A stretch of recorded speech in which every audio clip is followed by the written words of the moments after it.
प्रिय प्यारे परिवार, प्रिय प्यारे भाइयों बहनों, बच्चों व युवाओं, मैं मार्सिलेना होरो हूँ।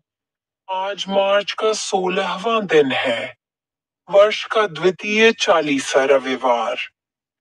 द्वितीय चालीसा रविवार लेंट के 40 दिनों के मौसम का दूसरा रविवार है, जो ईस्टर से पहले पश्चाताप, उपवास और आत्म परीक्षा का समय होता है।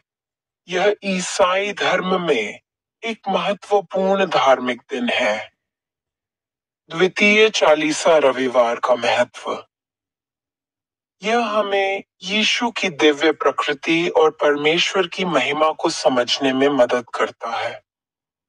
यह हमें पश्चाताप और परिवर्तन के लिए प्रेरित करता है। यह हमें भविष्य के लिए आशा प्रदान करता है। संक्षेप में, द्वितीय चालीसा रविवार एक महत्वपूर्ण धार्मिक दिन है, जो हमें यीशु के रूपांतरण, परमेश्वर की महिमा, पश्चाताप और आशा के बारे में सिखाता है। प्रथम बाइबल पद पर बोले।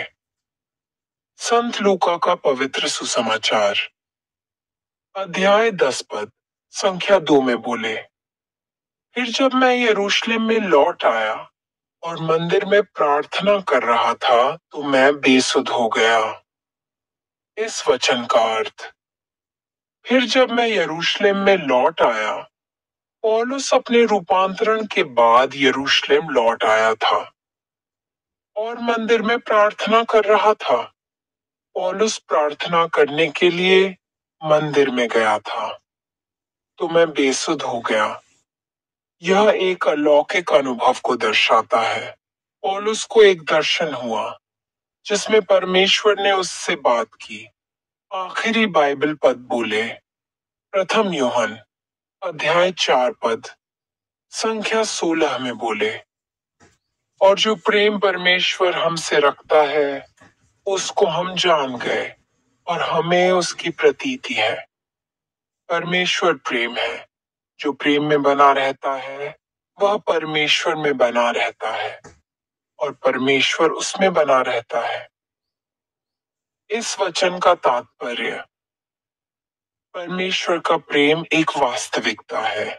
यह वचन हमें बताता है कि परमेश्वर का प्रेम केवल एक विचार या भावना नहीं है, बल्कि एक वास्तविक और अनुभवजन्य वास्तविकता है। प्रेम परमेश्वर का सार है। यह वचन हमें बताता है कि प्रेम परमेश्वर का सबसे महत्वपूर्ण गुण है। यह परमेश्वर के स्वभाव का सार है। प्रेम में रहना परमेश्वर के साथ संगति में रहना है। यह वचन हमें बताता है कि जब हम प्रेम में रहते हैं, तो हम परमेश्वर के साथ संगति में रहते हैं। यह हमें परमेश्वर के करीब लाता है और हमें उनके साथ एक गहरा संबंध स्थापित करने में मदद करता है। आइए प्रार्थना करें। हे माता मरियम, हे बोझ से दबे हुए यीशु, हे संत यूहन, हे रात को 3 बार इनकार वाले पेत्रुस, हे संत मत्ती। आज मार्च है। यह वर्ष 2025 का तृतीय महीना है। प्रभु में आनंद लें। इसका अर्थ है स्वयं ईश्वर में आनंद, प्रसन्नता और संतुष्टि पाना।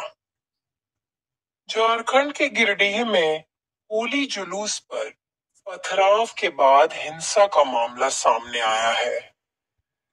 इस घटना में कई दुकानों को आग के हवाले कर दिया गया। कई लोगों के घायल होने की भी सूचना सामने आई है। उन्होंने अपने अनुयायियों से उनकी याद में समारोह को दोहराने का आह्वान किया। आमीन। मेरे YouTube चैनल को न भूलें।